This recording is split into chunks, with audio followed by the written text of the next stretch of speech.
Du coup, Bonjour Raya. on peut démarrer? On démarre D'accord, oui, directement on ou peut bien tu veux démarrer faire le code. un petit mot d'entrée peut-être? D'accord, ok. Bonjour chers clients. Pour ceux qui me connaissent, je suis Michael Koulibaly, directeur commercial du groupe Osiris.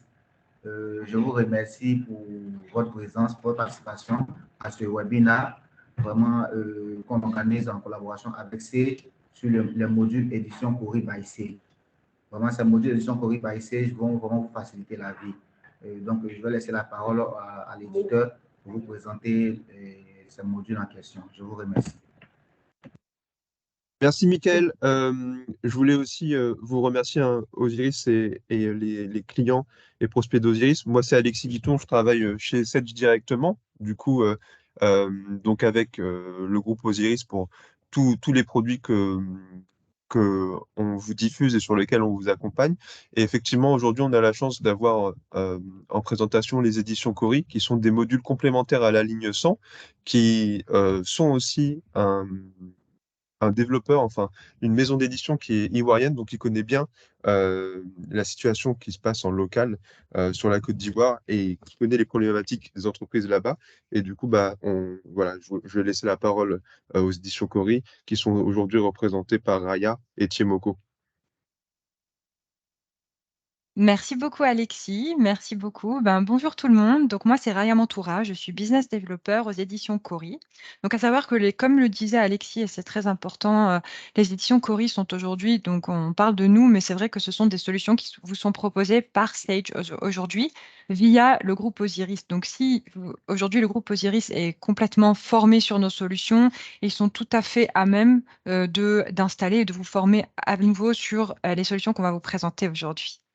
Donc déjà, merci beaucoup d'être aussi nombreux et je suis vraiment contente d'être parmi vous aujourd'hui. Donc, alors je vais essayer de passer à la slide d'après. Voilà. Donc aujourd'hui, on va parler un tout petit peu des éditions Cori, mais ce n'est pas le sujet, parce qu'ensuite, on va vous parler donc des 4 solutions qu'on va vous présenter aujourd'hui, qui vous sont proposées par les éditions Cori via Sage. Donc, moi, je vais vous faire une présentation un peu générale des solutions et puis Timoko prendra à chaque fois la main pour vous faire une petite démo, comme ça, vous pourrez voir par vous-même dans quelle mesure vous seriez à même d'utiliser ces solutions. Alors, les éditions Cori, donc déjà, voilà notre équipe. On a donc Mehdi Benjeloun, qui est notre directeur général, Hassan Benjeloun, qui est à la R&D. Donc, il y a moi-même, comme je disais, qui suis business developer, Temoko, qui est à la formation, et puis Adjara, qui est au consulting. Donc, tout ça pour dire qu'il y a vraiment toute une équipe qui est là pour assister les partenaires et les clients à l'installation, etc. Donc, on essaie vraiment d'aider et de mettre en place de manière euh, très avancée les solutions chez vous. Donc, à savoir que nos solutions existent déjà depuis un certain temps et que certains clients les utilisent déjà. On a à peu près 150 clients qui utilisent nos solutions aujourd'hui.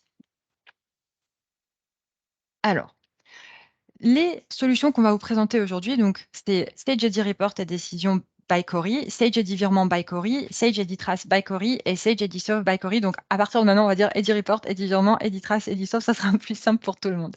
Donc, ces 4 solutions-là sont des solutions qui vont être plug and play, donc extrêmement faciles à installer et à prendre en main, qui sont user-friendly, c'est-à-dire que c'est assez intuitif d'utilisation, un peu comme les applications web que vous avez l'habitude d'utiliser sur vos téléphones ou sur Internet. Ce sont des solutions qui vont être orientées sur le gain de temps, donc qui vont vous permettre de gagner beaucoup de temps, comme vous allez le comprendre par la suite. Et ce sont des solutions qui vont vous permettre de gagner en sécurité de vos informations. C'est surtout ça dont il est question aujourd'hui. Alors, pour EdiReport. Donc, EdiReport, c'est une solution de business intelligence et de reporting qui va vraiment vous solutionner énormément de problèmes. Donc, elle va se présenter comme une application web et puis elle va aller puiser les informations directement et en temps réel dans toutes les versions de Sage 100 et puis elle va les réorganiser de la manière que vous souhaitez, selon par exemple les KPI qui sont importants pour vous à tout moment. Donc, que ce soit pour votre propre utilisation, pour avoir une visibilité des situations difficiles à venir, pour connaître vos points forts, vos points d'amélioration, ou même pour communiquer des informations importantes à des interlocuteurs, c'est vraiment vous qui allez avoir la main. Pour faciliter aussi la vie des utilisateurs, donc nous, les éditions Cori, nous avons déjà préprogrammé des états ou des tableaux de bord qui sont évidents, et qui sont déjà prêts à l'utilisation, mais en réalité, les possibilités sont pratiquement infinies. Vous allez pouvoir très facilement créer des états, des tableaux de bord, vraiment en toute facilité, comme vous allez le voir tout à l'heure avec Tiemoko. Donc, à ID Report, on a pensé 3 options pour encore plus peut-être optimiser l'utilisation de vos solutions ID Report. Donc, on a l'option automate pour l'envoi préprogrammé ponctuel ou récurrent d'informations. Donc, typiquement, vous avez un tableau de bord que vous souhaitez envoyer, par exemple, à tous vos commerciaux tous les vendredis à 18 h. Vous programmez ça dans ID Report, dans l'option automate, et sans aucune intervention de votre part, eh bien, vos commerciaux vont recevoir tous les vendredis à 18 h le tableau de bord qui représente leurs résultats, leurs objectifs, etc., etc. Nous avons ensuite l'option Cori Hub, donc pour ceux qui ont besoin de continuer à travailler sur Excel. Donc, on a fait cette option pour coupler parfaitement Eddy Report à Excel. Et puis, nous avons l'option Finance pour la conception simplifiée d'états financiers. Donc, les avantages d'Eddy Report sont assez multiples. Donc, déjà, il y a sa mobilité, c'est-à-dire que vous pourrez accéder à ces informations de partout. Donc, imaginez, vous êtes en réunion chez un grand prospect et puis il demande à voir la progression de votre entreprise. Vous pourrez lui répondre sur le champ et avec des informations en temps réel. Donc, il y a après, comme on disait, le système plug and play. Donc là, c'est une facilité d'installation et de prise en main. Et puis la facilité, comme on disait, d'échange d'informations grâce à la possibilité d'importer et d'exporter des informations sous des formats plus classiques de type Word, Excel, PDF. Donc, vous avez ici vraiment une solution qui vous permet une vision d'ensemble de votre entreprise, tout en favorisant la communication avec vos équipes et puis toutes les parties prenantes de votre entreprise. Alors, on va passer à la démo. Tiemoko, si tu prends la main, je vais enlever mon partage d'écran.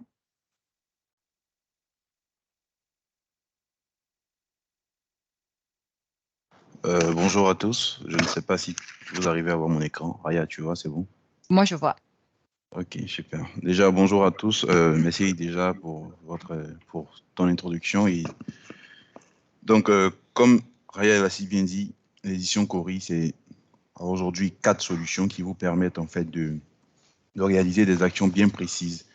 J'ai décidé de commencer déjà par vous montrer en fait, parce que quand on dit 4 solutions, en fait, faudrait pas se dire en fait qu'on installe en fait vraiment les 4 solutions à la fois. Non, on a ce qu'on appelle la console d'administration qui est notre administrateur qui va vous permettre en fait de gérer vos différentes applications. Du coup, vous aurez qu'à installer par exemple une seule fois. Elle a parlé ici de plug and play.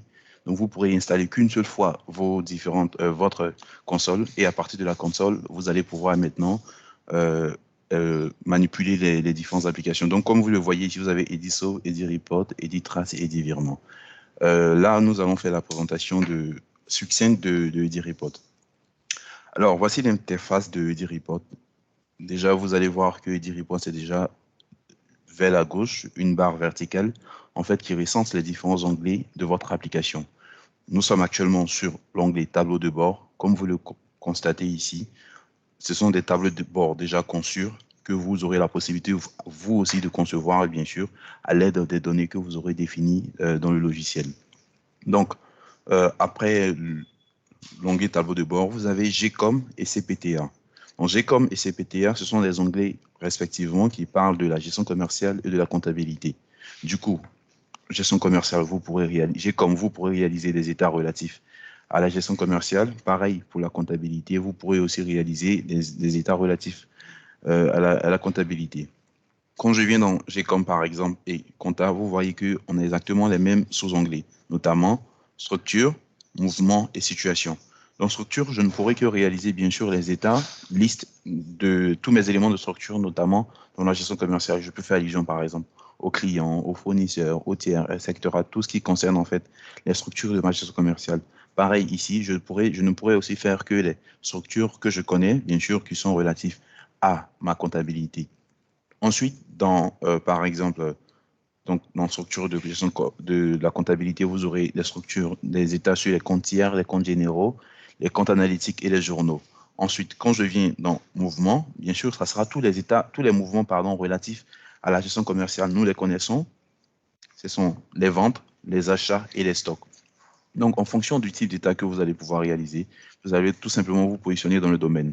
Ensuite, au niveau de la comptabilité, quand je viens dans mouvement, ça sera effectivement aussi tous les mouvements relatifs à la comptabilité, notamment les mouvements des comptes généraux et des comptes analytiques, par exemple. Donc, voilà déjà comment l'application SND, une partie gestion commerciale et comptable pour vous permettre de vous situer dans les états que vous allez réaliser. Si je veux réaliser, par exemple, un état de la gestion commerciale, je vais tout simplement venir au niveau de ma gestion commerciale. Est-ce qu'il s'agit d'un état de mouvement, structure? Au niveau des situations, ça sera tout simplement pour le suivi du recouvrement. Est-ce que vous aurez la possibilité de définir, par exemple, qui sont ceux qui vous doivent en faisant, par exemple, les situations de documents, voir, par exemple, toutes les factures qui ont été réglées, faire des balances AG, bien sûr, des extraits de compte et la liste de vos différents règlements. Pareil, ici, au niveau de situation, ça sera exactement la même chose, mais seulement qu'il arrive que très souvent, il y a des personnes qui utilisent la gestion commerciale et aussi la comptabilité. Mais il arrive que lorsqu'ils font passer la facture au niveau de la gestion commerciale, ils viennent pour faire le règlement au niveau de la comptabilité. Donc, vis-à-vis de la gestion commerciale, nous ne sommes pas totalement à jour. Du coup, on a des factures qui semblent ne pas être réglées. Donc, on peut venir au niveau de situation compta pour avoir le point général de tous nos différents clients. Ensuite, nous avons quelques options dont Raya a mentionné tout à l'heure.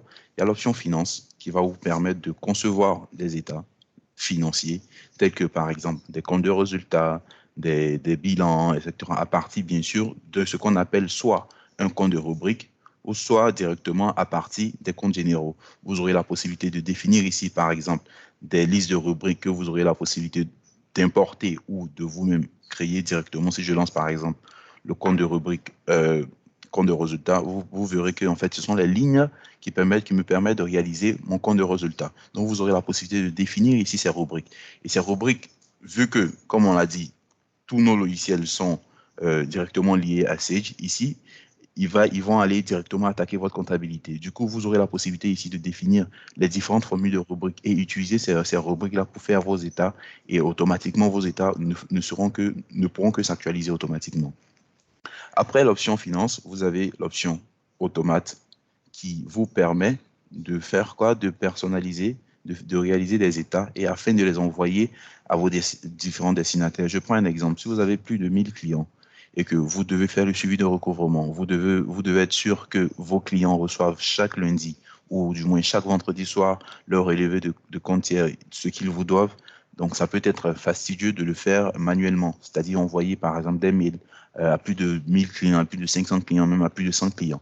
Donc, vous allez dire à l'automate, je fais un état qui me ramène l'état, qui me fait ressortir la situation de mes différents clients.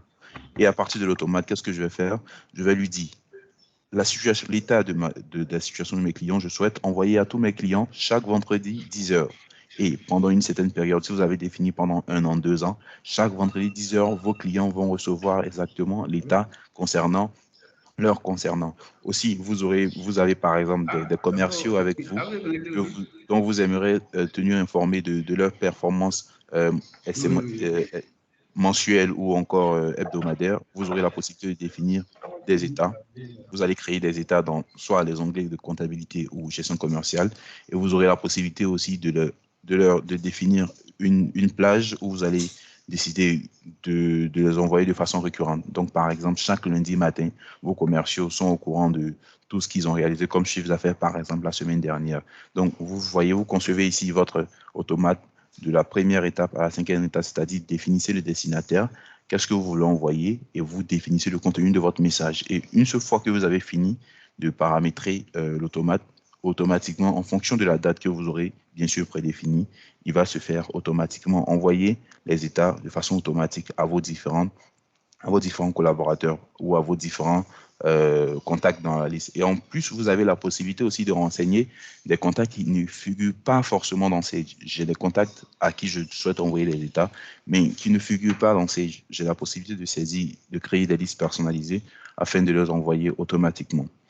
Il y a aussi, Raya parlait, le Courrier Hub, qui qui nous permet de faire une liaison tout simplement entre Excel et EdiReport.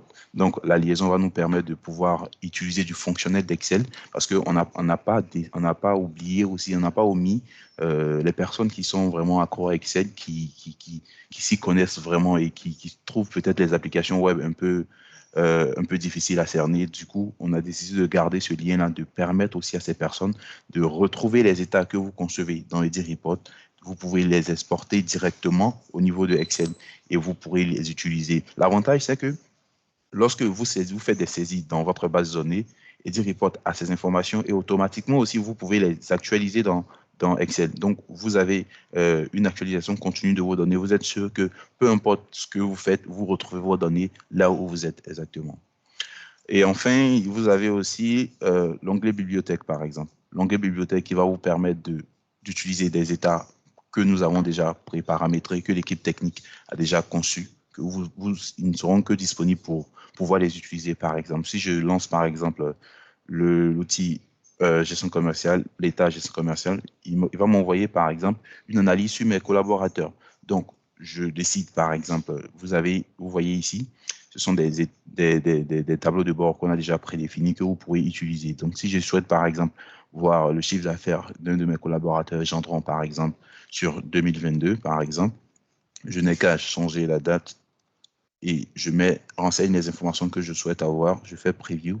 Vous allez voir, il va me ramener les informations concernant mon collaborateur Gendron sur la période que j'ai définie. Donc ici, on peut voir par exemple la courbe, le chiffre d'affaires réalisé par Gendron, le chiffre d'affaires hors taxe du 12e mois, le chiffre d'affaires au 31 décembre. Donc vous avez pas mal d'informations que, comme je l'ai déjà dit, qui sont déjà prédéfinies. Vous ne pourrez que les utiliser en modifiant tout simplement certaines informations. Donc, au vu de cela, je vais vous montrer en fait avec quelle facilité on a la possibilité, par exemple, de concevoir un tableau de bord dans EdiReport. Je viens au niveau du tableau de bord. Pour créer un tableau de bord, comme vous le savez, que ce soit dans Excel ou partout, n'importe où ailleurs, vous aurez la possibilité de faire des graphes ou quoi que ce soit à partir d'une source de données. Donc, vous allez créer vous-même une source de données que je vais l'appeler par exemple source 1. Par exemple, vous créez une source de données. Et ici, vous allez définir le contexte. Parce que, comme je l'ai dit, les états, en fait, la source de données, ce n'est rien d'autre qu'un état que vous allez créer, soit au niveau de la gestion commerciale ou au niveau de la comptabilité. Donc, si vous choisissez mouvement, gestion commerciale, par exemple, et ici, on va faire tout simplement un état qui va nous faire ressortir, par exemple, le chiffre d'affaires qu'ont réalisé nos collaborateurs sur la période de 2022. Donc, regardez, en même temps qu'on va faire un tableau de bord, on va aussi vous montrer comment concevoir un état de façon simpliste. Donc ici, je sélectionne déjà par défaut, il y a des états des champs qui sont déjà sélectionnés, je peux les retirer tout simplement. Je souhaite par exemple voir le chiffre d'affaires de mes collaborateurs, donc je tape collaborateur dans la barre de recherche que je sélectionne, automatiquement ils viennent se poser juste à droite. Et ici, je vais voir par exemple le chiffre d'affaires hors taxe, je choisis mon temps hors taxe. Une fois que j'ai choisi les champs que je veux voir apparaître dans mon état, je passe ensuite à l'étape suivante. L'étape suivante, c'est les informations complémentaires. Est-ce qu'il y a des informations concernant votre collaborateur que vous aimeriez, par exemple, ajouter? Par exemple, la fonction du collaborateur, son adresse, le code postal, par exemple. On va peut-être rajouter l'email du collaborateur si on a, bien sûr. Ensuite, on passe à l'étape suivante. L'étape suivante, c'est l'étape des filtres globaux. C'est ici, vous le savez déjà, quand on réalise un état, c'est sur, bien sûr, une période. Donc, vous allez définir tout simplement la période sur laquelle vous voulez la réaliser. Donc, ici, on va choisir, on a dit 2022. Cette année, comme nous sommes sur 2023, on veut la faire sur 2022. Donc, on choisit personnaliser. Et là, on va renseigner une date 2022. Donc, on choisit du 31 décembre 2022. Et là, puisque les informations proviennent de certains documents, vous allez spécifier de quels documents ces informations doivent provenir. Donc là, on va choisir facture et facture comptabilisée. On va passer ensuite à l'étape finale qui est les filtres de données. Est-ce que, vu qu'on fait des états, est-ce que vous voulez, par exemple, un état bien spécifique sur un élément de structure bien spécifique?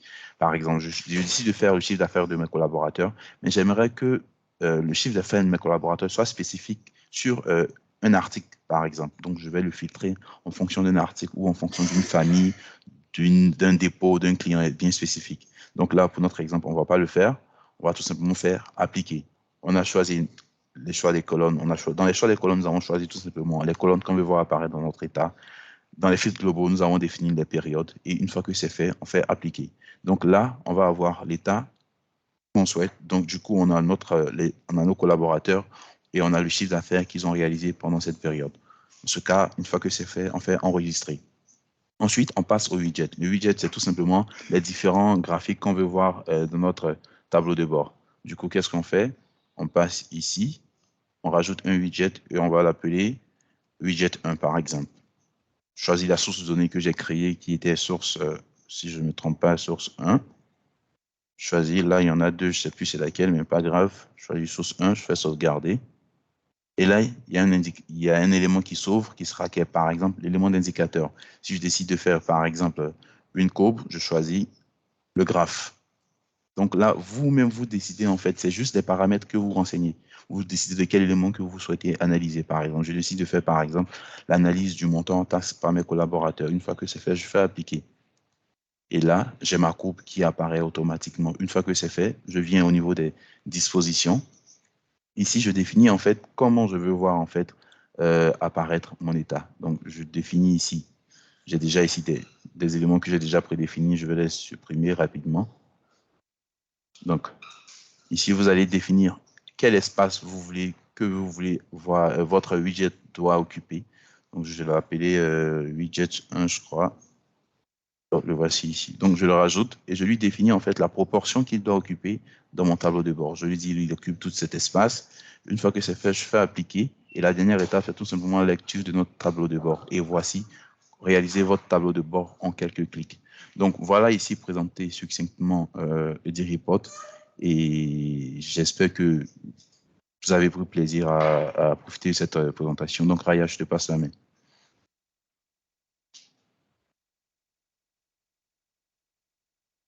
Rebonjour tout le monde. Je ne sais pas si du coup vous m'entendez toujours. Alors, à savoir aussi, donc j'espère que la petite démonstration vous aura plu. À savoir aussi que toutes les actions que vous allez avoir dans Eddy Report n'auront aucune incidence sur les informations qui sont contenues dans Sage. Donc, tout ça, c'est uniquement de la lecture seule et pas du tout de modification au niveau des informations. Alors, on va passer donc à la prochaine solution qui est Eddy Virement.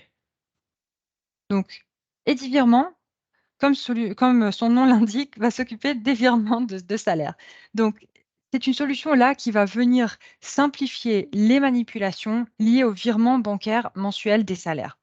Donc, dans les zones géographiques dans lesquelles on opère, les process bancaires sont un peu compliqués et ils vont énormément différer d'une banque à l'autre. C'est-à-dire que chaque banque va avoir ses propres prérequis et parfois même ces prérequis vont être différents selon la banque émettrice.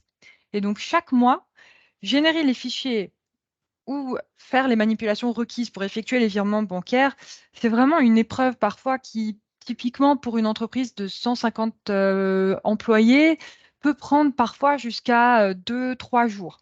Donc, ça prend vraiment énormément de temps. Et en plus, à la fin, c'est complètement soumis aux erreurs de saisie et aux erreurs dues à l'intervention humaine, quoi. Donc, Eddy Virement va justement permettre de capitaliser sur un travail qu'on normalement fournit mensuellement. On le fait une fois pour toutes, et normalement même Osiris devrait être capable de le faire pour vous. On pré-paramètre les fichiers demandés par les banques, par exemple en Côte d'Ivoire, et puis ensuite, il suffit de partager ce paramétrage avec vous extrêmement simplement, grâce à justement la facilité d'échange d'informations. Et une fois que ce paramétrage des banques est fait, une fois que vous l'avez, à ce moment-là, je pense que Timoko va vous montrer ça tout à l'heure, en 5 à 10 clics, vous allez pouvoir générer les fichiers qui ont été demandés par les banques sans erreur de saisie en plus, et vous allez pouvoir typiquement, donc cette même entreprise de 150 personnes va générer les fichiers, ça va prendre peut-être 30 minutes au lieu de 2 à 3 journées de travail. Donc typiquement, je parle toujours de la même anecdote parce qu'avant d'être en Côte d'Ivoire, j'étais en Guinée et je travaillais dans une entreprise où il y avait 4 personnes qui portaient exactement le même nom, avec le même nom du père. Et chaque mois, il y avait une erreur sur leur salaire, c'est-à-dire qu'un des 4 allait recevoir 2 fois le salaire et l'autre allait recevoir 0. Et c'était vraiment pratiquement chaque mois, la même erreur était là. Et typiquement, si cette entreprise-là allait travailler avec Eddy Virement, ce problème-là ne serait plus un problème puisque c'est typiquement un automate qui va se charger d'aller d'aller récupérer les informations de la paie et de les implémenter. Et typiquement, le nom, du coup, n'a plus d'importance puisqu'il y a également toutes les autres informations qui seront là pour complémenter. Donc, voilà pour Eddy Virement. Je vais laisser Thiemoko vous présenter la démo, mais c'est vrai que je vais parler d'abord des avantages. Donc là, on est clairement sur un avantage de gain de temps énorme et assez évident, mais on a aussi une certaine sécurisation, même si ce n'est pas une sécurisation des données, mais une sécurisation que, justement, par rapport aux erreurs de saisie dont on parlait tout à l'heure, là, il y a une sécurisation que les virements bancaires seront effectués de la manière la plus, disons, la plus juste possible, on va dire. Thiemoko, je te laisse la main. J'arrête le partage d'écran.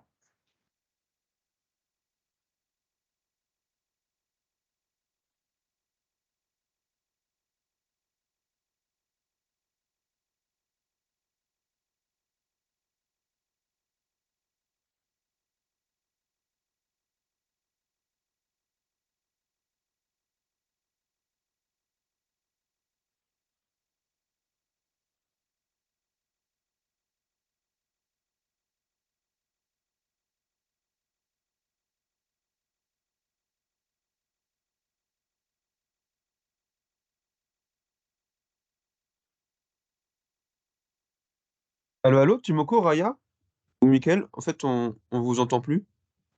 Ah, j'étais déjà lancé. Mon micro était. Désolé. Ah, Michael est là. parfait, parfait, c'est bon, Timoko est de Ok. retour avec nous, en fait, son micro était coupé.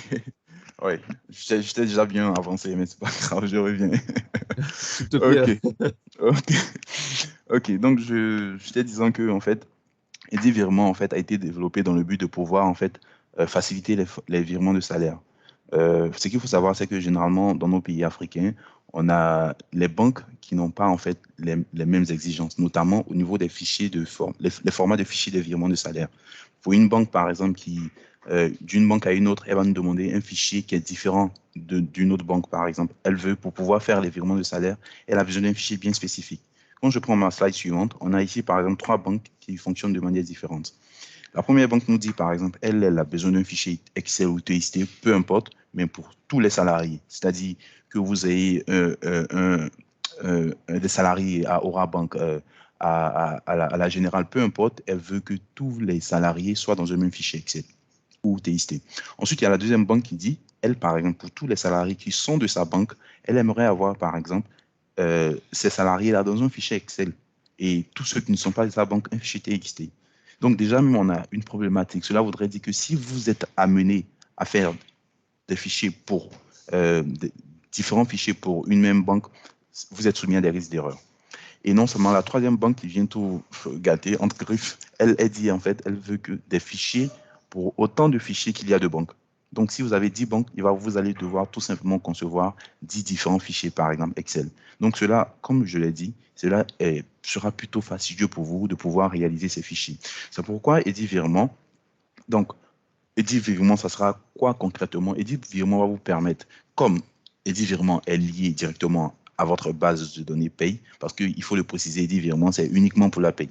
Donc, puisqu'elle sera connectée à votre base de données paye, elle pourra ramener automatiquement les différentes informations sans que vous ayez à faire quelque chose de vraiment compliqué. Vous aurez à faire quoi? Vous aurez à définir uniquement les informations dont vous souhaitez. Par exemple, si j'ai mon exemple ici, j'ai mon format, mon éditeur de fichiers dans Eddy Virement qui me dit par exemple, la banque souhaite avoir le nom, le prénom, le code banque, le code guichet, le numéro de compte, la clé, et puis le montant de la paye, par exemple, dans un fichier Excel, mais à la première colonne, à la deuxième. Donc, vous allez vous-même définir ici les colonnes, les informations que vous souhaitez rentrer dans certaines colonnes. Et une fois que vous avez défini ces informations, tout le travail est fait. Si vous avez 1000 salariés, par exemple, ou la colonne où c'est renseigné nom, par exemple, dans un fichier Excel, vous allez avoir automatiquement, lorsque vous allez générer votre fichier,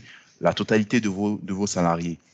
Donc, cela vous fait gagner non seulement en temps, et puis je prends par exemple, lorsque vous avez des salariés qui partent de votre entreprise ou des salariés qui entrent, vous avez des modifications à faire, vous allez devoir la faire certes dans votre base de paye, mais aussi dans le fichier qui est peut-être indépendant de votre base de paye. Mais avec EasyVirement, vous ne pourrez qu'apporter les modifications une seule fois dans votre base de paye et automatiquement, à chaque fois que vous allez générer les fichiers, les informations seront actualisées automatiquement puisque l'application est déjà connectée à votre base de paye.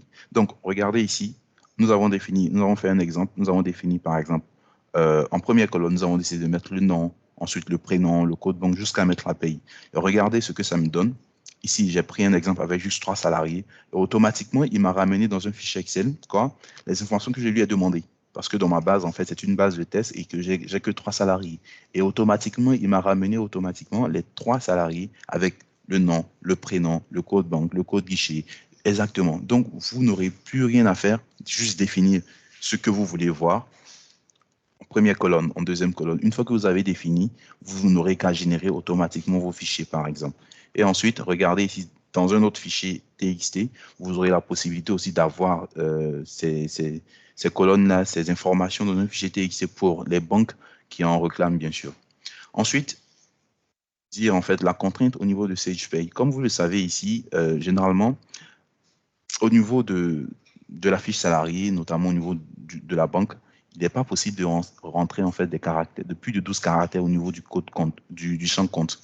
Du coup, qu'est-ce que certains font? Certains vont tout simplement rentrer les informations, toutes les informations, soit au niveau du non-guichet, ou vont éparpiller certaines informations, comme vous le voyez ici, par exemple, avec le partenaire 2. Qu'est-ce qu'il va faire? Il va tout simplement renseigner les informations qui peuvent rentrer, et le reste des informations, il va les renseigner, par exemple, dans un autre fichier, dans un autre champ, par exemple. Vous remarquez bien que le numéro de compte ici, il se termine par 4, mais ici, puisqu'il n'y a pas de place dans le champ compte, donc ils ont fait, par exemple, renseigner le champ, le dernier chiffre, par exemple, dans le champ BIC.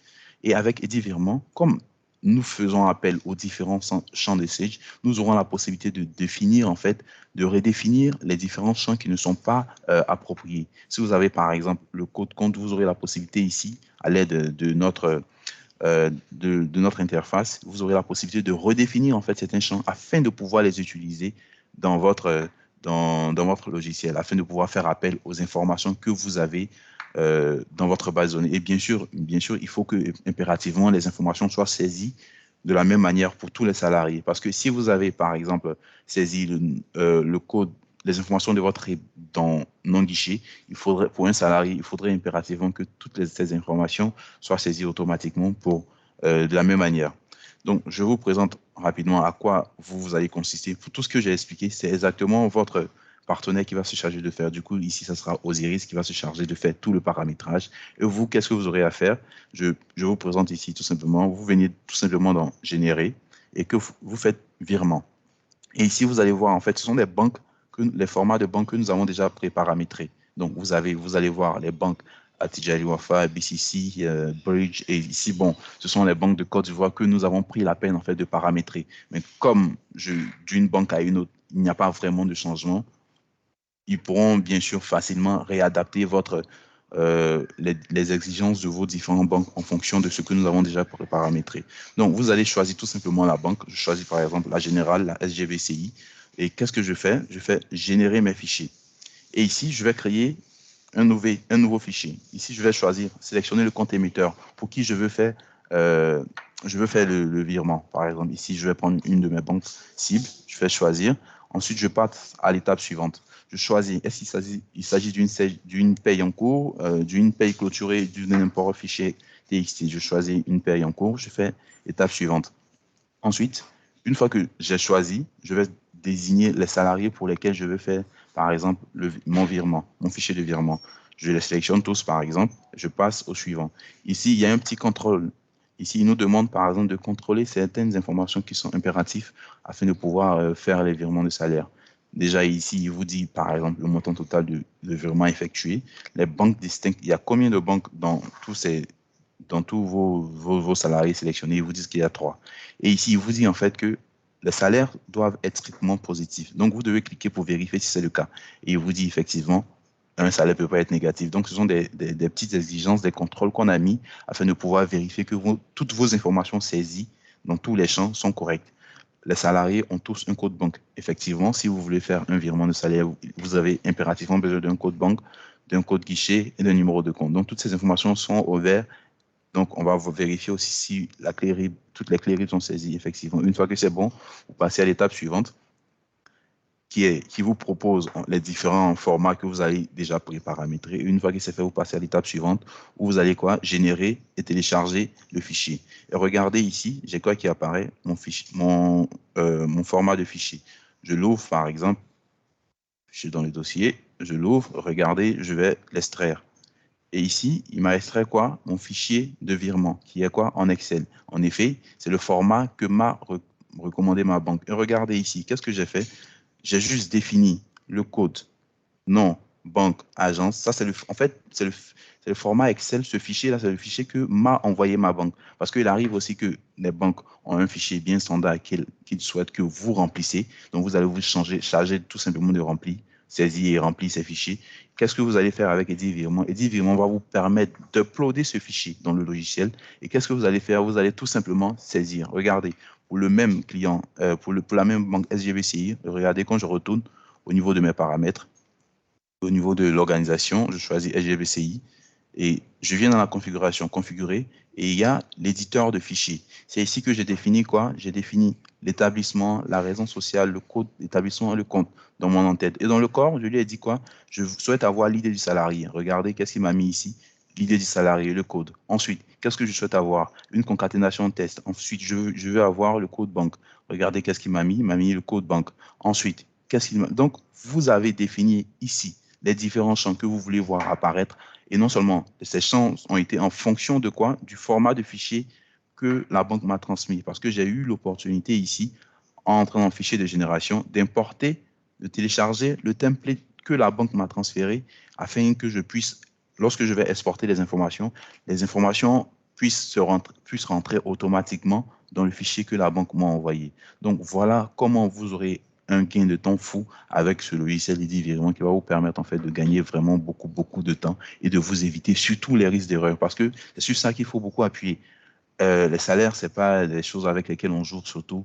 On ne veut vraiment pas avoir d'erreurs dans ces éléments, dans ces données avec lesquelles on travaille. Donc, c'est pourquoi il est très capital d'utiliser cette application qui va vous permettre en fait de gagner un temps fou. Comme Raya l'a si bien dit, ici, il vous fait gagner pratiquement à 3 à 4 heures de travail en juste. J'ai généré mon fichier de virement en moins de 5 minutes. En moins de 5 minutes, vous avez fini, vous avez votre fichier de virement que vous envoyez à vos différentes banques. C'est clair que vos salariés ne seront plus fâchés. Donc, voilà un peu présenté.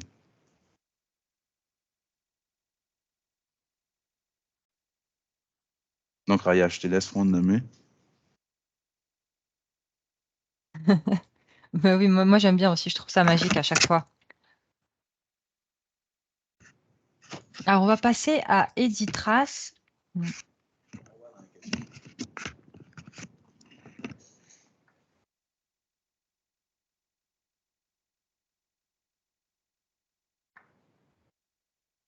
Alors, vous m'entendez du coup? Oui. Alors, on va passer maintenant à Editrace, qui est donc la troisième solution qu'on va vous proposer aujourd'hui. C'est encore une fois, comme son nom l'indique, une solution de traçabilité des informations. Ah, mon écran n'est pas partagé. Hop.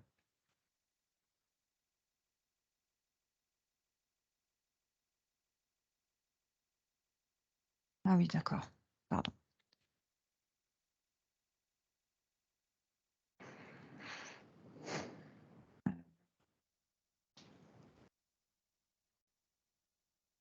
Alors, comme je disais, donc on va passer à la solution Editrace, qui est une solution de traçabilité des informations. Donc, c'est assez clair et net. La démo va vous montrer là, je pense, des choses beaucoup plus intéressantes que ce que j'aurais à vous dire. Mais c'est une solution qui va vous permettre de tracer n'importe quelle information qui est contenue dans votre solution Stage 100.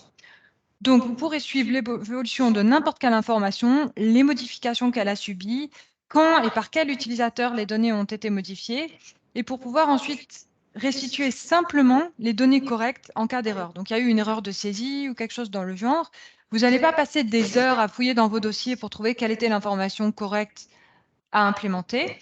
Vous allez, grâce à Editrace, pouvoir retrouver quelle était l'information qui était implémentée à la base et la restituer assez simplement.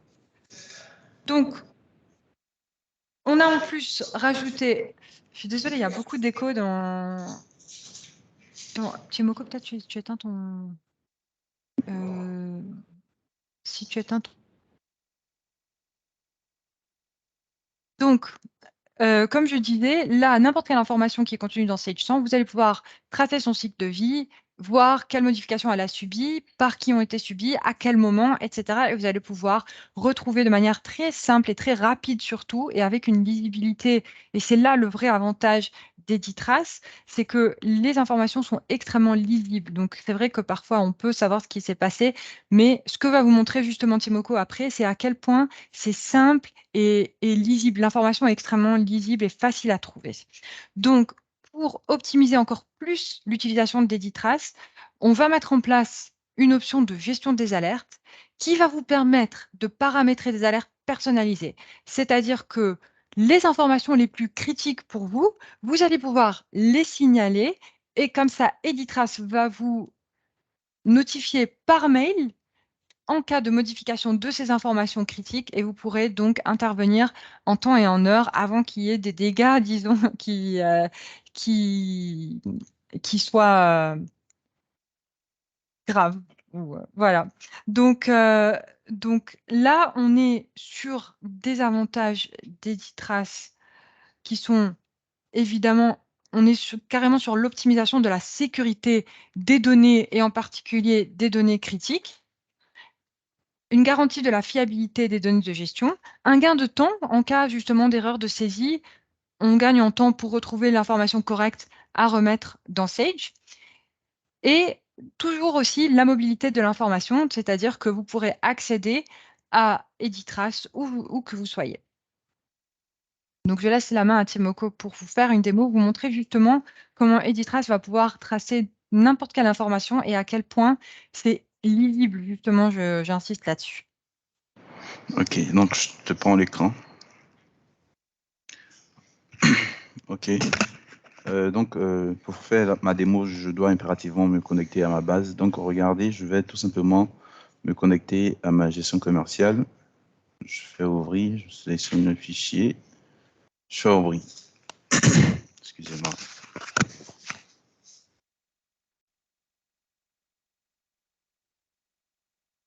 Alors là, ce qu'il faut comprendre, en fait, un point très important, comme Raya l'a si bien souligné, c'est la lisibilité de l'information.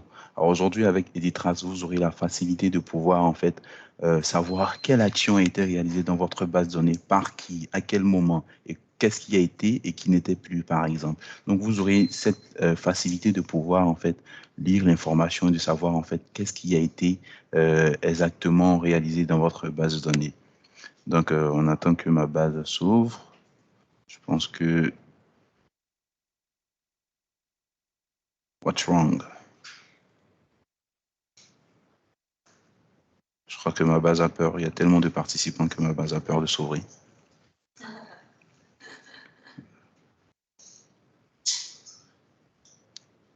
Ok, super. Donc là, vous êtes d'accord avec moi que je viens tout juste de me connecter à ma base de données, en fait. Et qu'est-ce que va faire, en fait, Editrace? Quand je vais interroger Editrace, Editrace va me dire, en fait, qui s'est connecté, à quel moment, juste pour la connexion. Parce qu'il est très important aussi de savoir, en fait, que vous aurez la possibilité aussi de savoir qui est-ce qui s'est connecté à votre base de données et à quel moment. Je crois que ma base tourne un peu au ralenti. Attendez, je vais fermer certains onglets.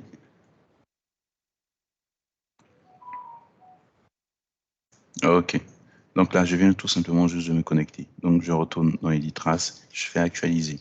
Regardez, il me donne une information très intéressante. Il me dit, en fait, le 3e mois 2023, il y a eu à 10h54, le poste ABSC 0011 Dell avec le login administrateur, c'est-à-dire c'est connecté avec le compte administrateur via le connecteur gestion, sans gestion commerciale. Catégorie session, parce qu'effectivement, il s'agit d'une connexion, donc c'est une session. Et le type de la session, il s'agit d'une connexion. Le contexte, il s'agit d'une session utilisateur et voici l'opération. Donc, déjà, qu'est-ce qu'il vous fait? Il vous fait un récap de tout ce qui s'est passé déjà. Il vous dit, en fait, tout simplement que quelqu'un s'est connecté. je fais une autre action dans ma base. Qu'est-ce que je fais? Je vais tout simplement au niveau de structure. Je vais modifier, par exemple, un article dans ma base de données. Je prends, par exemple, n'importe lequel, celui-ci, oui. Je vais l'appeler bag, par exemple. Je fais OK. Quand je fais OK, instant, je ne sais pas pourquoi aujourd'hui ma base tourne beaucoup.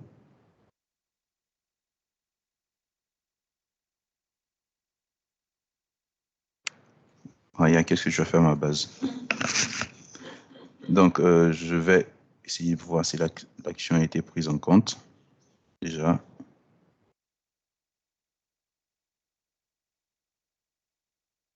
OK. Donc, déjà, il vous dit en fait qu'il y a eu une opération qui a été réalisée de toujours la même date. Cette fois-ci, à 10h56, avec toujours le même poste, avec le même compte et toujours avec le même connecteur, c'est gestion commerciale. Mais cette fois-ci, il s'agit d'un élément de structure, car comme on le sait effectivement, les articles font partie des éléments de structure. Et cette fois-ci, il ne s'agit pas d'une connexion, mais d'une modification. Et l'article qui concerne bien sûr un article, et l'article en question, c'est l'article ART Moco 4. Mais en fait, je veux voir en fait la modification qui a été apportée. Du coup, qu'est-ce que je fais? Je sélectionne tout simplement la ligne, je déballe ici, et il me dit en fait tout simplement, il me ramène en fait l'information que j'ai envie de voir, l'information qui est la plus pertinente pour moi, bien sûr, qui sera l'information qui concerne la modification qui a été réalisée. Donc, qu'est-ce que je fais? Il me dit en fait que avant il y avait article Moco 4 qui est passé maintenant à bag. Donc, facilement, vous lisez immédiatement l'information qui a été tracée et vous ramène effectivement ce que vous avez besoin de savoir. Vous avez, par exemple, le récap de tout ce qu'on a lu ici, la date, l'heure, etc. Vous avez ici la date de l'opération qui a été réalisée, à quelle heure, le poste par lequel ça a été fait, le login Sage, administrateur, le canal, etc. Donc, vous avez un récap de toutes ces informations. Vous ne pouvez même plus, vous n'avez même plus besoin en fait, de vous fatiguer à venir lire les informations ici parce que vous avez le récap de ces informations. Si vous avez, ici, vous avez uniquement champ modifié qui vous permet en fait d'afficher tout ce qui est uniquement modifié. En le décochant, vous avez par exemple la liste des informations qui sont susceptibles en fait d'être tracées, qui figurent en fait dans la fiche article, vu qu'il s'agit en fait de l'article qui a été modifié. Et qu'est-ce qui apparaît en rouge? Uniquement l'information qui a été modifiée, par exemple. Donc, je vais cette fois-ci, qu'est-ce que je vais faire? Je vais ajouter par exemple un élément de structure. Je vais ajouter par exemple un client. Je l'appelle par exemple client test. Je peux faire client test. Je vais décocher. Je fais OK. Je fais OK. Et là, en fait, ah oui, je l'ai déjà créé, on dirait. J'ai trop fait des tests, on dirait. OK, donc je fais OK. Et là, je retourne au niveau de ma base, au niveau de, pardon, des traces. Quand je fais actualiser, il me ramène cette fois-ci une ligne, mais avec pour type, quoi, ajout. Il vous dit, en fait, il s'agit, en fait, d'un ajout de quoi? Un ajout qui a porté sur les fichiers des comptes tiers. Donc, effectivement, il y a l'intitulé et le type qu'il s'agit en fait d'un client. Parce que les tiers, comme vous le savez, il y a les fournisseurs et les clients. Donc, il vous donne l'information, toute l'information en fait qui concerne l'élément qui a été créé. Donc, c'est pour vous dire en fait que il trace exactement toutes les informations qui figurent dans les éléments de structure. Donc, pour aller un peu plus loin, nous allons aller au niveau des documents de vente, par exemple, et nous allons, par exemple, créer un devis. On crée un nouveau devis. Et comme vous le savez, lorsqu'on crée un devis, on crée d'abord l'entête. Donc, je choisis mon client, je fais valider. Et là, je viens tout simplement de créer l'entête du document. Donc, je retourne au niveau de Ditras. Quand je fais actualiser, vous avez ici en fait deux lignes qui ont été ajoutées. La première ligne concerne effectivement l'entête de document et la seconde ligne concerne en fait la compte et échéance parce qu'effectivement, nous avons renseigné non seulement le client. Donc, vous avez ces informations qui apparaissent dans votre. Donc, il vous dit effectivement que vous avez créé un document, un en-tête de document. Un en-tête de document, c'est bien, mais nous allons peut-être aussi rajouter des lignes. Donc, on va peut-être rajouter des lignes de document. Je vais rajouter, par exemple, peut-être 3 articles. Je fais OK. Et là, on vient tout simplement de rajouter 3 articles. Je vois qu'un seul article qui apparaît. Les autres vont être OK. Donc, je retourne dans ma base, je fais actualiser. regardez, il vous dit en fait qu'il y a eu 3 ajouts de lignes de document. Et avec chaque ligne de document, il renseigne une information qui concerne la ligne en question. Il vous dit en fait, l'action a été effectuée par qui? Par le poste CJDEL. Il s'agit d'un devis, le numéro du devis, le client, la quantité, le prix unitaire, en fait, toutes les informations, en tout cas concernant la ligne du document en question. Donc, vous voyez ici, on a effectivement rajouté 3 lignes de document, raison pour laquelle il y a 3 ajouts. Pour aller encore plus loin, qu'est-ce qu'on va faire? On vient par exemple et on souhaite, on va cette fois-ci apporter une modification sur la première ligne de document. On vient, on va, au lieu de 5250, qu'est-ce qu'on va faire? On va faire 52 000 quantités, on va jusqu'à 10, et pourquoi pas rajouter peut-être une remise de 10%.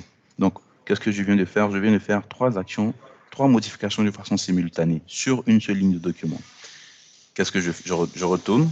Et quand je actualise mon document, il me dit en fait qu'il y a eu une modification ici, toujours avec les mêmes informations concernant l'opération. Et il me dit ici, en fait, regardez l'action qui a été effectuée par toujours ce poste-là, et il vous dit en fait, vous aviez une quantité de 1 qui est passée à 10. Le prix unitaire de 5250 qui est passé à 52 500. Vous n'aviez aucune remise, donc vous avez fait, c'est passé en pourcentage, et la valeur de la remise qui était de 0 est passée à 10. Donc vous avez fait une remise de 10%. Donc, toute action qui sera réalisée ici sur ce document, vous aurez la possibilité en fait de retrouver ces informations. Encore pour aller plus loin encore, vous avez, quand je retourne dans Editrace, vous avez ici auditer le document, qui est une fonction très intéressante. Quand je clique sur auditer le document, qu'est-ce qu'il va m'envoyer? Il va me ramener exactement le contenu de mon document. Vous voyez ici, il s'agit bien du devis de E0014. Donc, si vous regardez bien dans ce document, dans cette fenêtre, nous avons 3 lignes. Et dans ces 3 lignes, nous avons aussi, certes, quoi? Quand on regarde ici dans notre document, nous avons effectivement 3 lignes. Donc, auditer le document revient tout simplement à montrer le contenu de votre document en question. Contrairement à ici, si je fais une modification, je ne sais pas en fait que la modification a été réalisée. Je n'ai aucune information qui me dit en fait qu'une modification a été réalisée et qu'elle a été enregistrée. Je ne sais pas. Donc, je retourne dans Edit Trace, pardon. Quand j'ouvre ici, regardez ici. Il me dit en fait qu'il y a eu un ajout et une modification. Donc, il y a un jeu de couleurs ici, des indicateurs qui me donnent des informations. Je regarde par exemple l'ajout a été fait, bien sûr, je connais, je vois en fait le devis, effectivement, mais il me dit en fait qu'il y a une modification. Donc, quand je redescends, la modification est celle en jaune. Ah, d'accord. Du coup, il me donne l'information concernant la modification. Il nous dit que votre quantité est passée de 1 à 10, de 5250 à... Donc, l'information qui figure en fait dans les données tracées. Donc, vous le savez ici, vous n'avez pas la possibilité d'avoir ces informations. Vous aurez cette possibilité-là ici. Pour aller un peu plus loin, qu'est-ce que je vais faire? Je vais supprimer cette ligne. Donc, je supprime, je fais oui. Et pour un individu lambda qui rentre dans ce document, il n'a aucune information. Il ne sait pas en fait que une ligne de document a été réalisée. Il ne sait même pas en fait qu'une modification a été faite sur la ligne qui a été supprimée. Quand je viens dans Edit Trace et que je clique sur auditer le document, et comme je l'ai dit, auditer le document, ça revient tout simplement à ramener le contenu de votre document. Donc ici, il vous dit en fait que vous avez 2 lignes. On est bien d'accord. On a bien 2 lignes sur notre document de Sage. Par contre, ici aussi, on a toujours 2 lignes. Il n'y a pas de souci. Par contre, on voit ici, on n'a aucune information qui nous dit qu'une ligne a été supprimée. Mais quand je reviens dans Edit Trace, j'ai quoi juste à ma droite? Une ligne supprimée. Donc quand je clique sur une ligne supprimée, il me ramène en fait la ligne qui a été supprimée. Et bien vrai que cette ligne a été supprimée, mais il vous dit en fait que cette ligne a été ajoutée une fois, elle a subi une modification avant d'être supprimée. Et vous allez voir en fait quoi, la modification qui a été apportée. Il vous dit en fait, avant que cette ligne ait été supprimée, elle a été ajoutée une fois, mais aussi elle a fait quoi? Elle a subi 4 modifications simultanées, 3 modifications simultanées notamment, la quantité qui est passée de 1 à 10. Le prix unitaire qui est passé de 5250 à 52 500 et le type de remise qui est passé de 0 pourcentage, par exemple. Donc, vous avez la possibilité de retracer des informations qui n'existent pas, certes, dans votre base de données, dans votre document, mais qui existaient auparavant. Donc, vous avez la possibilité d'avoir à nouveau ces informations. Donc, quitte au petit malin qui veut s'amuser dans votre base de données, qui veut apporter des modifications, vous aurez facilement la possibilité de savoir ce qui a été réalisé, quand est-ce que ça a été réalisé et par qui, ce qui est le plus important. Donc, voilà déjà comment vous pourrez retracer vos informations de façon concise et très précise. Pour terminer, je rentre dans le tableau de bord. Excusez-moi si je fais long. Mais le tableau de bord aussi qui est très intéressant, qui va vous permettre en fait d'avoir certaines informations sans même peut-être aller ici dans les données tracées. Parce qu'avec les indicateurs, avec le tableau de bord, vous avez des indicateurs qui vous permettent d'avoir en fait un œil rapide sur les informations que vous sensibles, qui sont sensibles pour vous. Par exemple, ici, vous avez la section utilisateur gestion commerciale qui vous donne en fait ici le récap de toutes les connexions réalisées par utilisateur. Donc ici, on voit ici que l'administrateur a été connecté, mais il s'est connecté 37 fois et il s'est déconnecté. Il s'est connecté, pardon, 37 fois et il s'est déconnecté 37 fois également, bien sûr. Donc, si je clique sur 37, il va me donner les horaires de connexion depuis ma période d'analyse parce qu'effectivement, vous aurez la possibilité de définir depuis quelle période vous voulez faire votre analyse, par exemple. Est-ce que vous voulez ramener les données qui datent de 60 jours, 45 jours ou personnaliser, bien sûr, une période qui date, par exemple, de 2022, par exemple. Si vous voulez avoir les données de 2022, vous allez tout simplement saisir ces informations et voir en fait ce qu'il y a. Donc, il vous dit que pour cette période, il n'a tracé il n'y a eu aucune information qui a été réalisée. Donc, si je prends par exemple jusqu'au 31 décembre 2022, s'il ne me met rien, je le casse. OK. Donc, je vois bien ici qu'il y a eu 31 connexions pendant ma période de décembre. Donc, vous voyez ici, vous avez la possibilité de savoir qui s'est connecté, à quelle heure, quand est-ce qu'il s'est déconnecté. Et ici, vous avez un indicateur qui vous ramène en fait les horaires d'affluence. Chez vous, généralement, à quelle heure vos utilisateurs se connectent, à quelle heure ils se déconnectent, par exemple. Donc, ici, on voit que très souvent, je me connecte à 7 heures, je me connecte souvent aussi à 6 heures, et je me connecte même parfois souvent à 21 heures, soit à 19 heures. Vous avez ensuite, par exemple, un indicateur qui vous donne le bilan de transformation de vos documents. Et ici, il dit qu'il y a eu 7 documents de vente qui ont été transformés, qui concernent, dans ces 7 documents, il y a eu 13 lignes au total et un seul utilisateur qui a réalisé toutes ces opérations. Vous aurez aussi la possibilité d'avoir les informations sur l'activité qui est liée au document, par exemple. Donc, si vous regardez, par exemple, ce document BCI, il vous dit que vous avez pas mal d'actions qui ont été réalisées sur ce document. Ici, vous avez la possibilité de même de retourner là où on a la possibilité d'auditer ces informations. Donc, ensuite, dans les activités liées aux structures de la gestion commerciale, par exemple, vous aurez la possibilité de savoir qu'est-ce qui a été fait sur ces éléments de structure. Comme ici, par exemple, vous voyez ici, tous ceux qui sont en bleu, il s'agit des créations, des modifications et des suppressions en rouge. Donc, ici, par exemple, vous pourrez savoir en fait que cet élément, il a été créé et il a été supprimé après. En cliquant sur suppression, vous aurez la date de suppression, quand est-ce que c'est créé d'abord et bien sûr, quand est-ce qu'il a été supprimé par exemple. Donc, il nous dit que le document a été supprimé le 9 janvier 2023. Donc, voilà déjà avec pas mal d'indicateurs, vous pourrez facilement retrouver les informations qui ont été tracées que vous pourrez analyser, bien sûr. Donc, je sais que ça a été un peu long, désolé, mais il fallait que je vous le montre. Merci bien.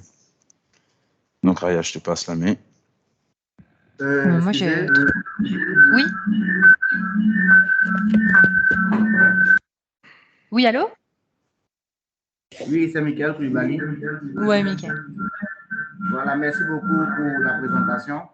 Mais on a comme l'impression que les 10 traces tracent simplement la gestion commerciale. Est-ce que vous pouvez montrer un peu ce que ça peut faire sur la paye, si c'est possible? Oui, normalement, on n'a pas assez de on n'a pas assez de temps, oui, et j'ai pas aussi ma base paye connectée. Sinon, effectivement, pour vous rassurer, il trace sur la paye, sur la gestion commerciale et sur la comptabilité. Pas de souci. Si vous êtes bien sûr intéressé par une démo, je pense que vous pourrez contacter votre client. On pourra bien sûr voir dans quelle mesure. Sinon, il n'y a pas de souci à te faire.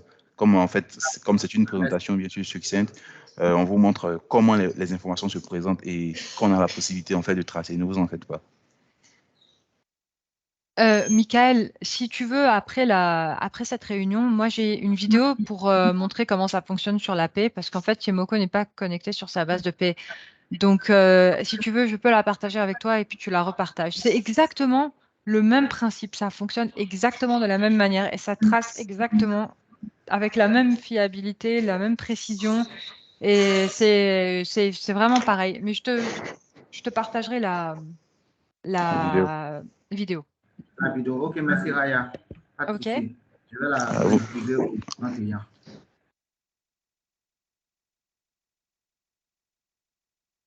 Alors, on a encore une dernière donc solution à vous présenter aujourd'hui qui est Edisauve.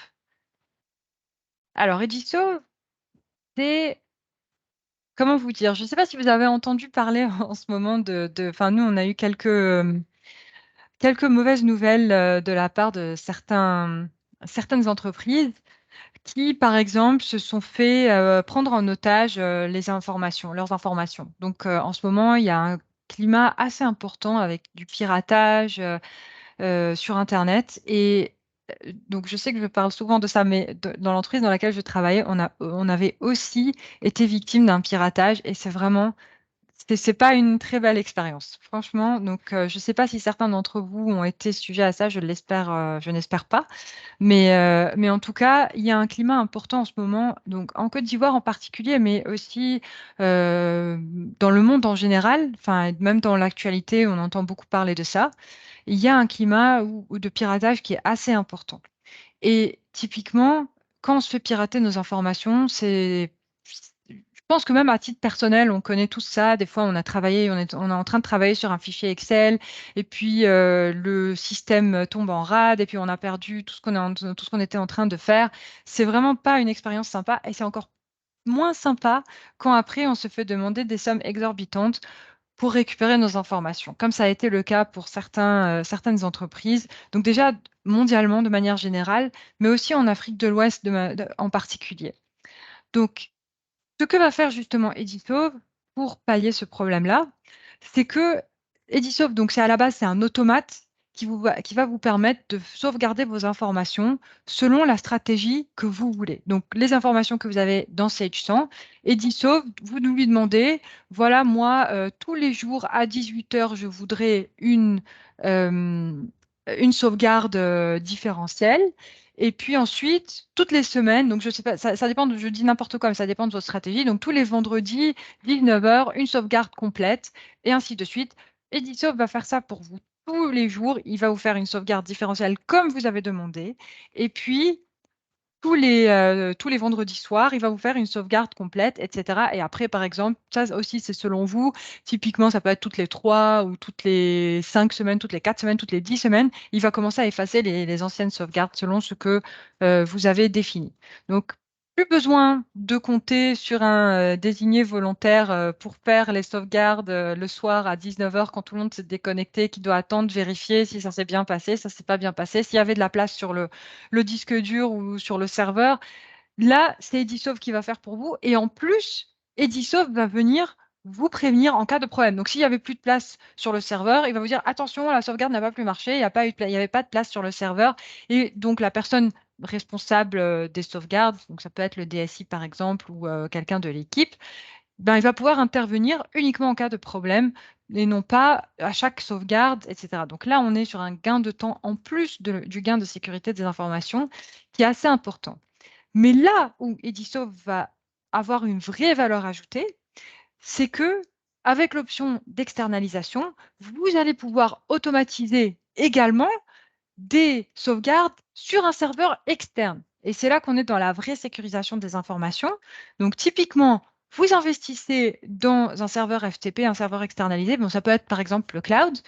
Vous investissez dans un domaine et là, Edisauve va, de la même manière qu'il peut automatiser, donc en même temps qu'il peut automatiser les sauvegardes sur votre serveur local, il va aussi automatiser les sauvegardes sur ce serveur externalisé. Et donc, dans ce cas, si vous êtes victime d'une attaque, si votre serveur est victime d'une attaque, vos données sur le serveur, à moins que typiquement, je ne sais pas, le disque dur soit débranché, si en général c'est rare qu'il y ait autant de précautions qui sont prises, ou si une fois on a oublié connecter, tout ça, ça peut arriver. Là, vos données seront attaquées si elles sont connectées au serveur. Donc, en mettant vos données sur un serveur externalisé de type, par exemple, cloud ou un serveur FTP, là, vos données ne seront pas touchées par le piratage et donc elles seront parce qu'elles sont bien en sécurité dans un serveur qui n'est pas connecté à votre serveur local. Et là, vous êtes sur la sécurisation optimale de vos données. Et en cas, même si, donc on parle de piratage, mais même si c'est un crash système, vos données sont en sécurité sur le cloud. Donc, je ne sais pas, sûrement certains de vous utilisent déjà le cloud sur nos téléphones, les données de nos téléphones, par exemple. Donc, ça permet une sécurisation des informations. Quand on se fait voler notre téléphone, paf, on récupère nos données sans aucun problème. C'est un peu ce même principe qu'on applique ici grâce à Edisauve. Donc, je vais laisser Timoko vous faire la démonstration d'Edisauve. Et après, on pourra passer à question-réponse. Si vous avez des questions, on pourra y répondre. Donc là, vous allez voir comment, avec Edisauve, bon, la démo, ça va être assez rapide. On arrive sur un tableau de bord déjà à la base. Donc, Tiemoko, je te laisse la main.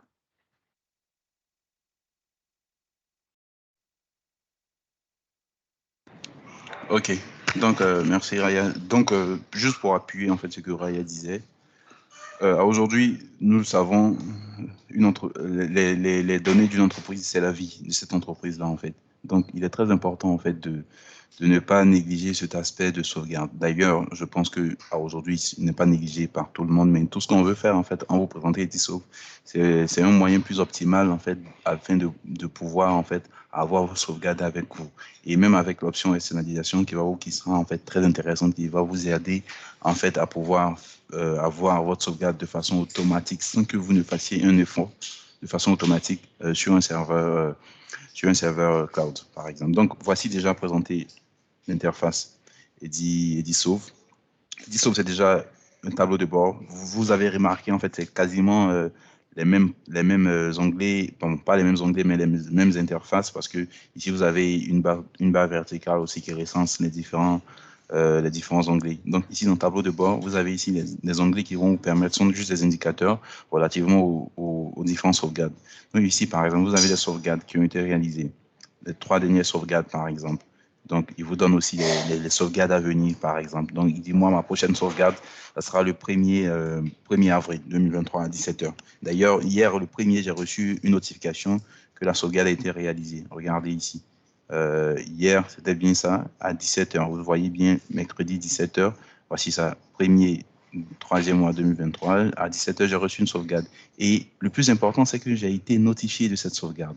On en reviendra d'ailleurs là-dessus.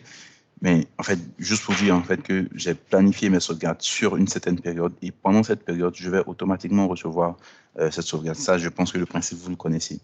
Ensuite, vous avez des informations sur la taille des backups, la taille de vos sauvegardes dans le fichier que vous avez, où vous avez gardé où vous gardez vos sauvegardes. Ensuite, vous avez le nombre de sauvegardes qui a été réalisé. Vous avez succinctement ici un petit graphe une petite courbe qui montre ici, un petit cercle qui montre, pardon, le succès et le nombre d'échecs réalisés pour vos sauvegardes. Et ici, vous avez aussi très important, qui va bien sûr servir au DSI, les informations concernant votre disque. Parce qu'il faut aussi savoir que, bien sûr, si vous faites une sauvegarde dans un fichier qui est plein, la sauvegarde ne sera pas effectuée, effectivement, parce qu'on ne peut pas mettre de l'eau sur un verre qui est déjà plein, en fait. On est d'accord. Donc, ici, vous aurez la possibilité d'avoir des informations très intéressantes sur vos sauvegardes à venir, le futur, et aussi sur l'espace qui est dédié à vos sauvegardes. Vous avez ici dans Planificateur, par exemple, la possibilité ici de planifier vos sauvegardes. Je veux, par exemple, faire une sauvegarde, je fais tout simplement ajouter. Je vais l'appeler sauvegarde démo, par exemple.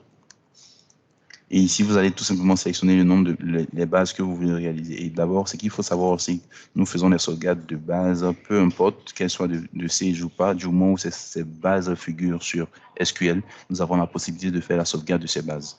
Donc, vous allez sélectionner les bases que vous voulez sauvegarder ici. C'est ma base bijou. Ensuite, il s'agit d'une sauvegarde complète ou différentielle. Vous faites la différence, vous choisissez ce que vous voulez. Et en fait, vous allez définir en fait, le type de planification. Est-ce que vous voulez une planification ponctuelle, c'est-à-dire en une seule fois, vous allez définir que votre sauvegarde se fasse par exemple aujourd'hui à 17h, une seule fois c'est terminé. Ou vous allez définir une sauvegarde récurrente qui sera bien sûr sur une longue période. Je décide par exemple de faire une sauvegarde sur toute l'année 2023 et je lui dis en fait, en plus de t'avoir défini, je lui dis en fait, je souhaite que chaque jour, j'ai ma sauvegarde ou encore chaque week-end, chaque semaine, je définis les jours pour lesquels je souhaite avoir mes sauvegardes, par exemple. Une fois que vous avez défini votre sauvegarde, moi, je vais, au lieu de faire une sauvegarde récurrente, je vais faire une sauvegarde ponctuelle, je vais faire la sauvegarde maintenant. Donc, une fois que c'est fait, vous avez la possibilité aussi de renseigner des emails afin que certaines personnes, en plus de vous, soient notifiées du succès ou de l'échec de la sauvegarde. Aussi, ce qu'il faut comprendre, c'est que en faisant enregistrer, Edisauve fonctionne bien sur SQL Server et SQL Express. Donc, pour vos clients qui tournent sur SQL, pour les clients qui tournent sur SQL Express, ils n'ont pas de souci à se faire parce que, comme on le sait, avec SQL Express, on est plutôt limité en termes de planification des sauvegardes, puisqu'il n'y a pas l'agent SQL. Donc, vous aurez la possibilité de définir ici des méthodes de planification ponctuelle, récurrentes, comme vous le voulez, que ce soit sur SQL et SQL Server. SQL Express et SQL Server. Une fois que c'est fait, vous enregistrez votre sauvegarde et automatiquement, vous allez voir ici votre sauvegarde en train de se faire. Donc, une fois que la sauvegarde est faite, elle va se compresser, la base va se compresser et va venir en fait dans votre fichier là où vous avez gardé. Donc, ensuite, vous voyez ici la sauvegarde est en train d'être faite. Et qu'est-ce qu'elle fait? Une fois que la sauvegarde est faite, elle fait l'envoi via FTP. Et comme Raya l'a si bien dit, l'envoi via FTP, c'est une option qui vous permet d'externaliser votre base de données sauvegardée en plus sur votre disque local sur un autre serveur que vous aurez acheté par exemple chez un hébergeur, OVH par exemple. Vous aurez la possibilité d'acheter un serveur hébergé. Quand vous achetez un serveur cloud, on vous donne certaines informations, notamment l'hôte, le mot de passe et tout ce qu'il faut pour vous connecter via le serveur FTP. Donc, vous allez vous connecter, vous allez renseigner ces informations là ici dans configuration. Et quand vous allez renseigner ces informations, vous pourrez, lorsque la sauvegarde va se faire automatiquement, sans qu'il y ait besoin, sans que vous-même vous puissiez prendre la sauvegarde et aller mettre sur votre serveur, vous aurez la possibilité de faire, ça se fera de façon automatique.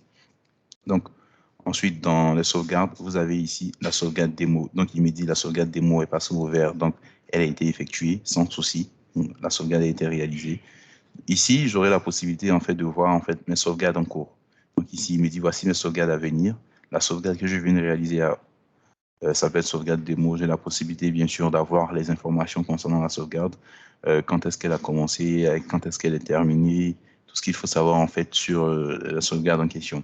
Ensuite, excusez, vous avez ici le serveur FTP qui vous permet en fait d'avoir plus ou moins d'avoir en fait le contenu de votre serveur cloud. Donc, vous aurez la possibilité de voir en fait si les sauvegardes que vous réalisez dans votre serveur cloud se sont bien réalisées. Ici, ça va bien sûr disperser vos sauvegardes par mois.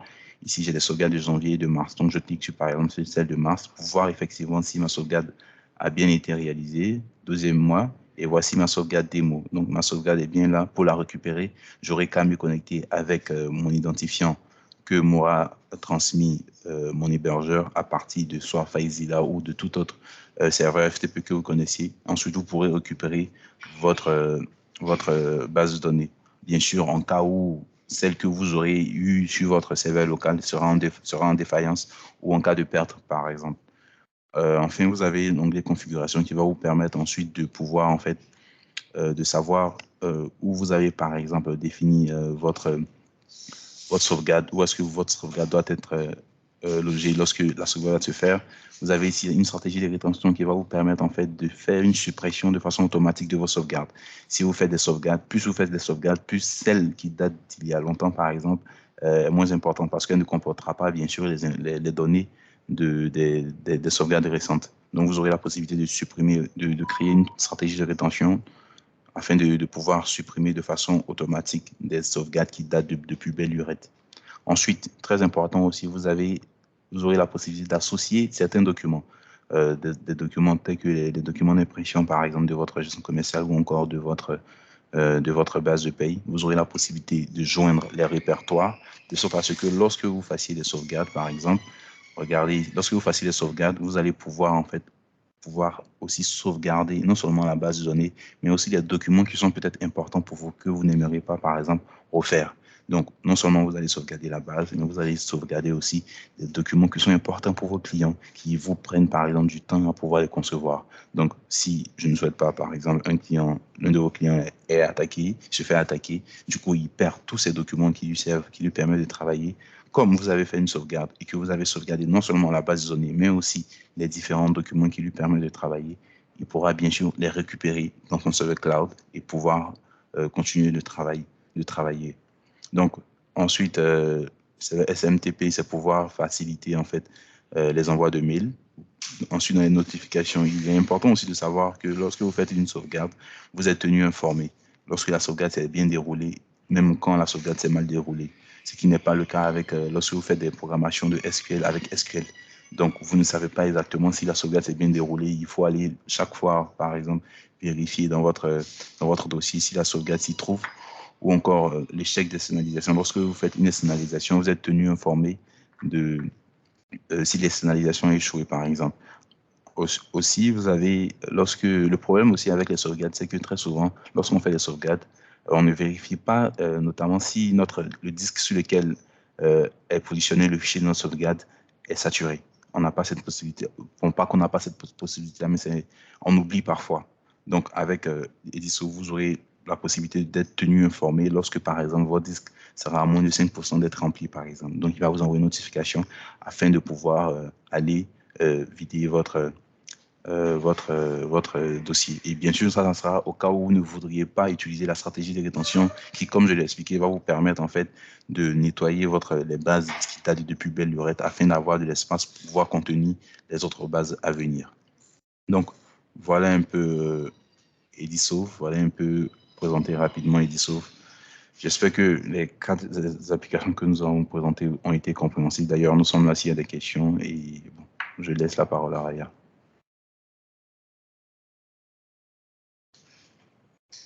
Donc, en tout cas, voilà pour les 4 solutions qu'on a à vous présenter aujourd'hui. Si Michael est d'accord, on peut répondre aux questions.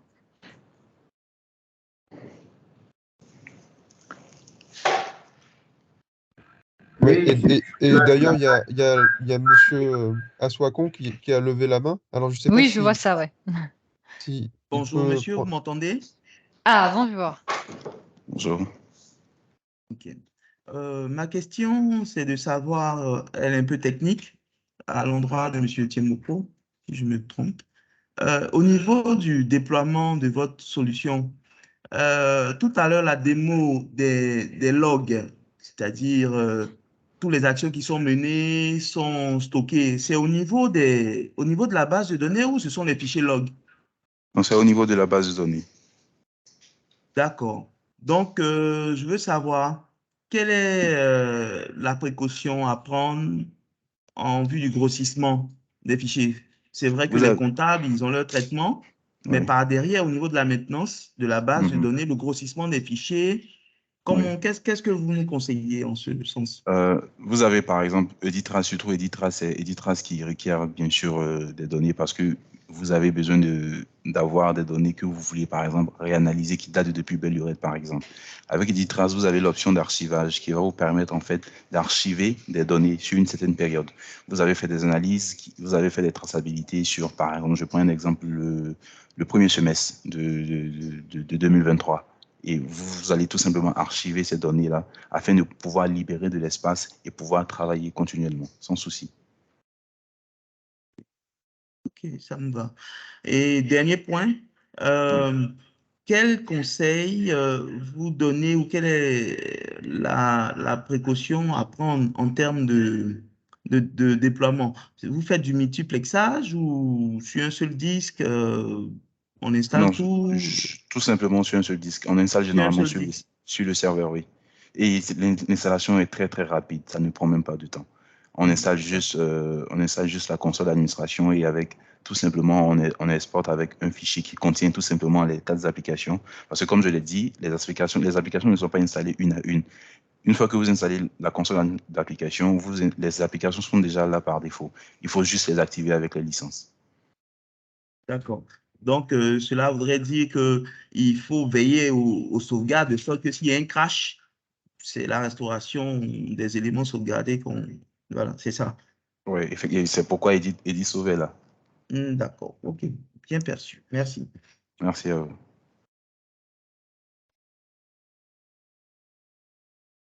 S'il y a peut-être d'autres questions. En même temps aussi, à défaut des questions, s'il y a des appréciations, elles sont bienvenues, bien sûr.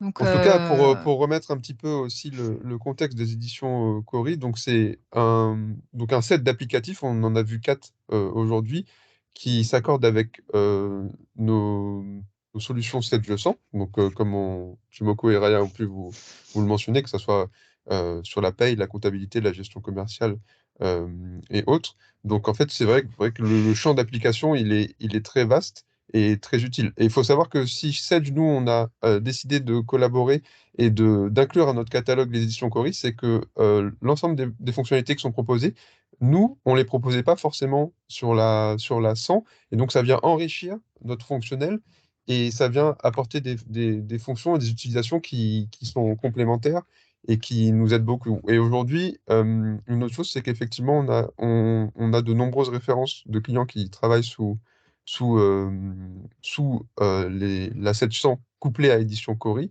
et ils en sont très satisfaits, notamment sur Editrace, Edivirement ou encore EdiReport. Il y a vraiment des choses qui leur apportent au quotidien. Donc, c'est vraiment une solution qui vient compléter et qui vient bien enrichir nos solutions de la gamme 100. Et aussi, autre chose, c'est que ce qui est bien avec les éditions Cori, c'est que Édition Cori n'a pas vocation à écrire en ligne 100. Ça veut dire que ça va être un exact. applicatif qui va lire la base de données, mais en fait, euh, ça ne viendra jamais modifier une écriture sur la ligne 100. Donc ça limite les sources d'erreur. Et au-delà de ça, ça vient renforcer Exactement. effectivement la clarté de la ligne 100, parce, par exemple avec Exactement. Eddy et Trace, qui vous permet de contrôler les actions des utilisateurs qui peuvent avoir fait des erreurs simplement, ou même au plus loin avoir été malveillants sur le logiciel. Exactement. Exactement. Moins on a de personnes qui peuvent faire des erreurs sans faire attention, mais dès qu'on peut avoir accès aux données et les modifier, il y a un risque d'erreur automatiquement. Donc avec justement les solutions des éditions Cori, on n'est typiquement pas dans ce cas. Je pense typiquement à EdiReport, où vraiment on peut lire les informations qui sont contenues dans Sage 100 et on peut absolument pas les modifier. On peut les lire toutes, on a accès à toutes les informations avec une belle lisibilité, une belle possibilité de les personnaliser, mais on ne peut pas les modifier. Et donc, typiquement, moi, j'ai travaillé aussi dans des entreprises où les dirigeants voulaient absolument avoir accès aux données. Et puis, mais par contre, n'avaient absolument pas besoin de les modifier. Et typiquement, dans ce genre de situation, EdiReport, c'est une bonne solution parce qu'en plus, ça leur permet de lire encore plus facilement et de manière plus, on va dire, esthétique, les informations.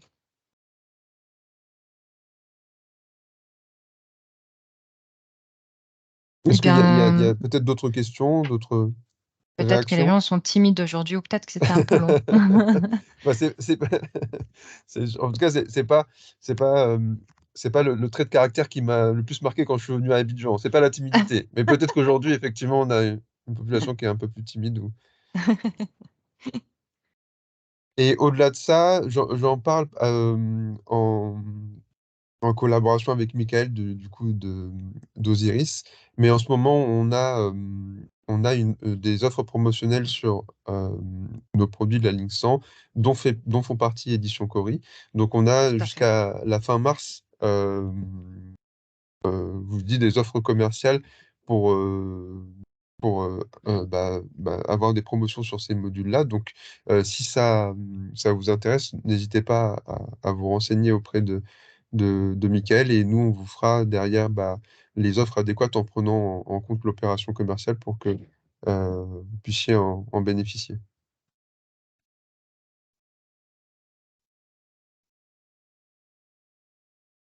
Bon, de toute façon, s'il y a des questions plus tard, il ne faut pas hésiter à les poser à Michael et son équipe. Normalement, ils sont à même de vous répondre. Et puis sinon, on est aussi à votre disposition s'il y a des questions.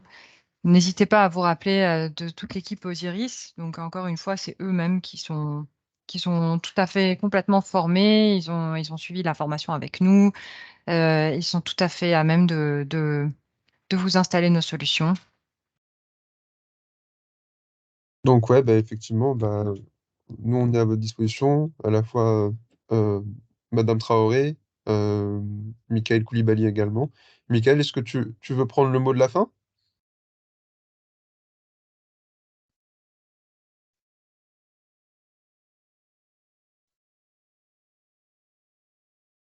Ah, peut-être qu'il a dû s'absenter, il est peut-être sur un call. Ouais, Ouais, peut-être. peut-être. Sinon, le reste de l'équipe, peut-être. Est-ce que vous avez un mot à dire pour Tout terminer? d'abord, on tenait à remercier tous les participants justement à ce magnifique événement. Merci à toi, Raya, pour la présentation. Pardon? Allô? Vous On m'entendez? t'entend. Ouais. Ouais, oui. Donc voilà, merci à tous en tout cas. Et comme tu l'as précisé, dans tous les cas, si des questions viennent dans le futur, il ne faut pas hésiter justement à nous contacter et on se fera un plaisir justement de répondre à l'ensemble des questions. Exact. Et voilà. Ben, c'est très bien dit, voilà.